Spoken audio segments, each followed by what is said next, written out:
लोगों ने पिछली बार इक्वालिटी ऑफ मैट्रिक्स पे बात छोड़ी होगी है ना।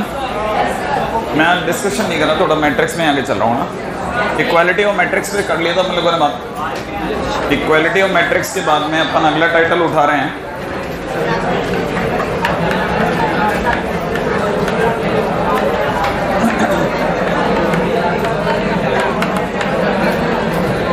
Algebra of matrices. Ready? Algebra of matrices. देखिए ये एक्चुअल में क्या कहानी है इसकी कि हम लोग जब डिटरमिनेंट की बात करते हैं ना, तो दो डिटरमिनेंट या दो से ज़्यादा डिटरमिनेंट में कोई अलजेब्रा नहीं होता। क्योंकि जैसे किसी ने मान लीजिए मेरे को ये कहा कि 2 + 4 + 5 + 9, 2 + 4 + 5 + 9 या 2 × 4 + 5 - 9, ठीक है ना। तो इसको सॉल्व करना is not an algebra, it is simple calculation. पहले आपको ये फ़र्क पता होना चाहिए, जैसे मुझे भी नहीं पता था कि अच्छा हाँ, मैं तो सोचता था सब जो भी करते हैं मैथ्स में सब अलजेब्रा जो भी सॉल्व करते हैं। लेकिन लेटर ऑन जैसे जैसे मेरी अकल का विकास होता गया, ठीक है ना, मुझे समझ में आ गया कि हर चीज़ जो भी प्लस माइनस हो रही है that is not an algebra. Algebra तो वो होता है जिसमें आप किसी इक्वेशन को सॉल्व करके लाते हैं, और जब भी आप किसी इक्वेशन को सॉल्व करते हैं ना, तो सॉल्व करते टाइम पे किसी वेरिएबल की अननोन वैल्यू निकालते हैं, वेरिएबल की अननोन वैल्यू निकालते हैं, याद है ना। जैसे 2x + 3y = 7 is first equation, let's say 3x - 9y = 13 is second equation. Now you are solving both the equation and getting the value of x and y, that is an algebra. तो similarly क्या है ना, आपका जो determinant है वो तो 2, 3, 4, 5, 15 यही है, और क्या है वो आपको लग रहा है डिटरमिनेंट है, हमें नहीं लग रहा ना, क्योंकि डिटरमिनेंट की तो कोई ना कोई वैल्यू होती है ना। डिटरमिनेंट की तो वैल्यू होती है, और जिसकी वैल्यू है वो क्या, वो तो कुछ भी नहीं है, वो तो वैल्यू है ओवरऑल। दिखने में भले कितना भी बड़ा दिख रहा हो, थोड़ी देर बाद वैल्यू निकलेगी, वैल्यू है वो तो, that's it. But matrix is not value, so matrix has its algebra, that is why we do not consider this title into determinant. अपन ने पढ़ा नहीं है कि अलजेब्रा ऑफ डिटरमिनेंट, बट यहाँ हम पढ़ रहे हैं अलजेब्रा ऑफ। हाँ, तो पहले तो आपको टाइटल का मतलब हो जाए कि वो पढ़ रहा हूँ मैं, क्या ऐसे थोड़ी ना उठ के आ गया मूड आ गए, ठीक है ना। हाँ, ये लगा दिया, चलो अगला टाइटल है। अरे यार क्यों पढ़ रहे हैं, बता तो होना चाहिए ना कि अच्छा इसमें होता है लेकिन इसके भाई में नहीं होता। अभी कुछ दिन पहले जो हमने डिटरमिनेंट पढ़ा उसमें नहीं था, बट अभी इसमें पढ़ेंगे हम लोग। क्यों? क्योंकि ये कोई वैल्यू नहीं है, ये तो अरेंजमेंट है। Arrangement is quite like variable. कहानी यहाँ तक क्लियर है ना। इसीलिए हम लोग इक्वालिटी ऑफ डिटरमिनेंट नहीं पढ़ते, लेकिन लास्ट टाइम हमने इक्वालिटी ऑफ मैट्रिसेस पढ़ा था। आप कहानी पकड़ते जा रहे हैं ना, मतलब मैं आपको थोड़ी सेंसिबिलिटी सिखा रहा हूँ कि इस चैप्टर के अंदर और पिछले चैप्टर में बहुत फर्क है।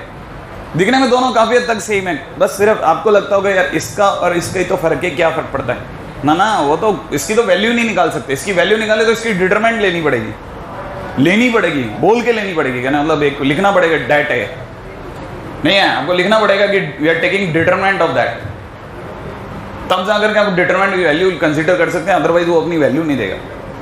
एनीवे, आगे चलते हैं। हाँ, ये कहानी पकड़ में आ गई। अलजेब्रा ऑफ मैट्रिसेस के अंदर जो सबसे पहली चीज़ है दैट इज एडिशन, ठीक है ना। और जो एडिशन है वही सब्ट्रैक्शन भी है, इसलिए एडिशन के साथ सब्ट्रैक्शन ऑटोमेटिकली इन्वॉल्व है, ठीक है ना। एडिशन लिख लीजिएगा। इसमें मैं आपको इतनी सी बात बता दूँ कि जब तक ऑर्डर सेम नहीं होता ये ऐड नहीं होते, ऑर्डर सेम नहीं होता ये ऐड नहीं होते, ठीक है ना। इस बात को कहने का इनका तरीका क्या है, ठीक है ना। इस बात को कहने का इनका तरीका है, if Aij m × n and B = Bij m × n। देख लिया आपने दोनों का ऑर्डर, ठीक है ना, m × n सेम है, then A + -B is possible. लिख लिया, then A × B, A + -B is possible, लिख लिया होगा आपने, ठीक है ना।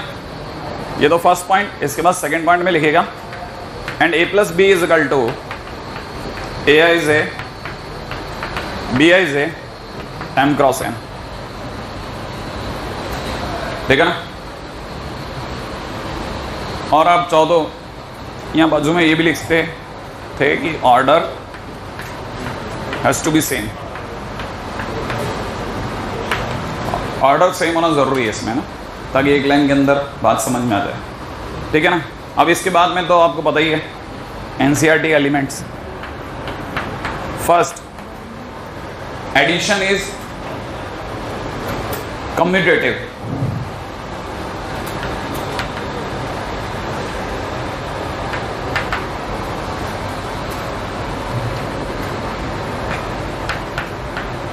कम्यूटेटिव का मतलब a plus B is equal to B plus A, लिख लिया, a plus B is equal to B plus A, ठीक है ना। बी में आ जाएगा एडिशन इज एसोसिएटिव, राइट है। इसका मतलब ब्रैकेट अगर आपने इधर उधर शिफ्ट कर लिया तो भी चलेगा। भावार्थ क्या,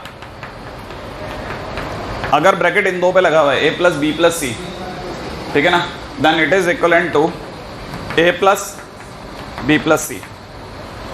मैंने आप a में b जोड़ के फिर उन दोनों के ऐड में एडिशन में c जोड़िए, या a को अलग रख के b और c जोड़ें और फिर a को बाद में जोड़ें, एक ही बात निकलेगी। एडिशन करते टाइम पे कोई प्रॉब्लम नहीं, राइट है भाई। Point number c, cancellation is possible. इसका मतलब क्या है, a plus B is equal to, अगर a प्लस सी दिया हुआ है तो आप उड़ा सकते हैं a और a, ठीक है ना भाई।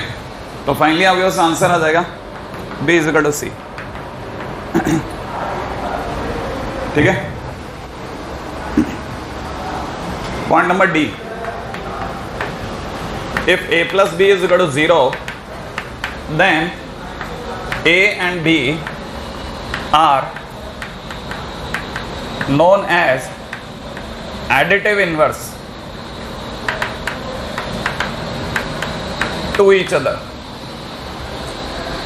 Then a and b are known as additive inverse to each other. Then a and b are known as additive inverse to each other. लिख लिया। हाँ भाई, अब आते हैं छोटे मोटे टाइटल पे। 20 minus 39 plus XYZW is equal to question mark. मेरे तो अंदर ख्याल है मेरे बिना बताए आप आंसर लिख देंगे, लिख लेंगे, जोड़ लेंगे आप।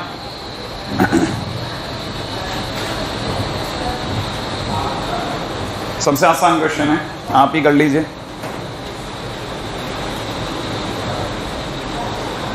हो गया।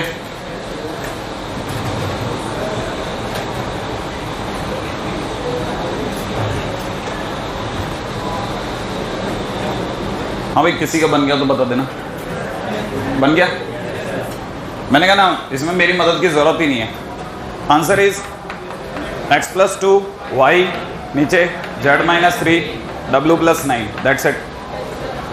सही है, मतलब मेरे बिना गए आप समझ गए कि एलिमेंट टू एलिमेंट जुड़ेगा ऑटोमेटिकली, वो अपने क्या बोलते हैं जो, ठीक है, सेम एलिमेंट से ऐड हो जाएगा, corresponding elements I mean to say, है ना। अच्छा, पॉइंट नंबर 2 पे आता हूँ, स्केलर मल्टीप्लिकेशन। राइट है भाई, स्केलर मल्टीप्लिकेशन लिखेगा। स्केलर मल्टीप्लिकेशन का मतलब होता है मल्टीप्लिकेशन ऑफ स्केलर। सही है, लिख दे चलिए आप तो, मल्टीप्लिकेशन ऑफ स्केलर।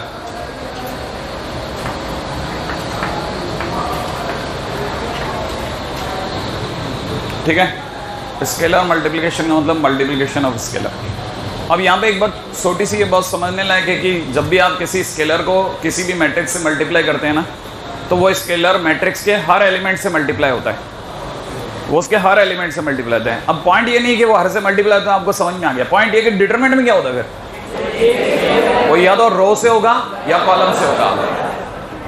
अब आप में से जो समझदार आदमी है उसका उल्टा सुने, उल्टे में सोचो कि अगर कोई मैट्रिक्स दे दी उसमें कुछ कॉमन आ सकता है, तो फिर जब सब में कॉमन होगा तभी आएगा। हाँ, नहीं कर रहा ना काम, डक्ट काम कर रहा है क्या? डक्ट चल नहीं रहा यार, देख मैं बच गया, ठीक है ना, नहीं तो मैं 8 बजे जाता हूँ घर। anyway, आगे चलते हैं। अच्छा, स्केलर मल्टीप्लिकेशन का मतलब मल्टीप्लिकेशन ऑफ स्केलर। आगे बढ़े। अरे आप लोग ऐसे मुंह तो बंद कर लो आज। अरे ऐसा क्या हो गया? ठीक है, लिखेगा if any scalar is multiplied to, if any scalar is multiplied to, if any scalar is multiplied to matrix, if any scalar is multiplied to a matrix, then it is multiplied to every element of its, then it is multiplied to every element of it, every element of it। लिख लिया?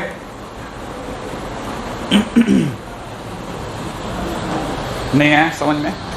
ठीक है, इसका मतलब आपको ये लिखना है कि के ए इज इक्वल टू, ठीक है ना भाई, सेकंड पॉइंट में लिख देना के ए इज इक्वल टू के ए आई जे एम क्रॉस एन।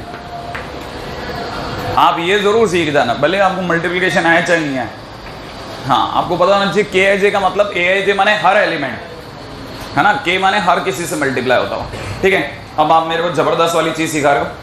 ठीक है, फिर से बिना सिखाए मैं आप पे एक क्वेश्चन ला दे रहा हूं।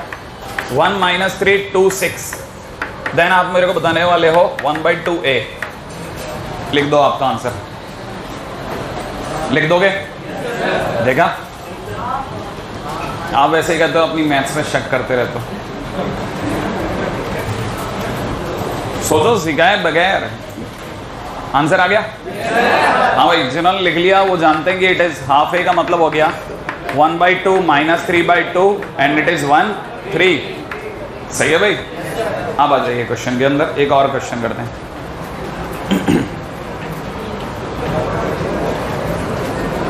हाँ भाई, इसके अंदर, इससे पहले कि आप इसके अंदर और आगे चलें, ठीक है, स्केलर मल्टीप्लिकेशन को छोड़ के, ठीक है ना, एक रिमार्क डाल दीजिएगा। रिमार्क में पहली चीज लिख दीजिएगा, ठीक है ना भाई, k times T R A is equal to T R of K A. समझ में तो आई गया होगा। ये टी आर ए क्या चीज आ गई?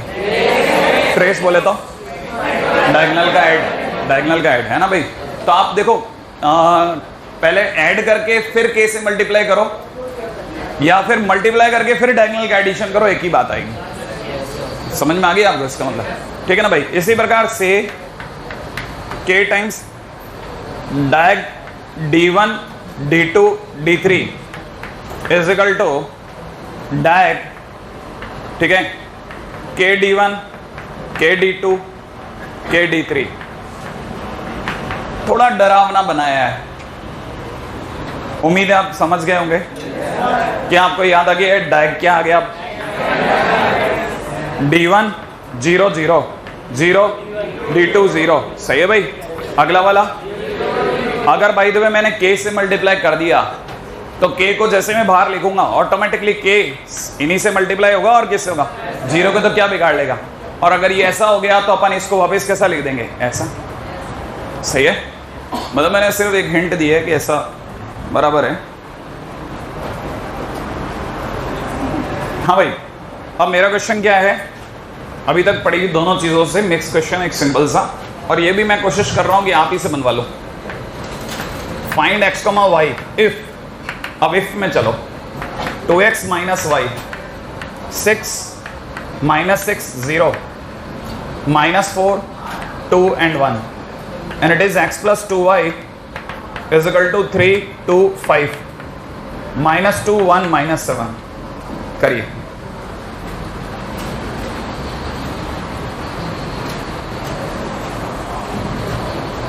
कोई आइडिया कर पाएंगे आप? करने के लिए आपको क्या करना पड़ेगा? 2 से मल्टीप्लाई करके घटा दें या अगर जोड़ दें, जो भी होगा कर लेंगे ना। देख लेना, 2 से मल्टीप्लाई कर लो पहले। आप किसकी मल्टीप्लाई करना चाहते हो वो देख लो। ऊपर वाले की 2 से या नीचे वाले की 2 से? ऊपर वाले की कर लो। चलो, जैसे आपको चलना है यहाँ पे ना।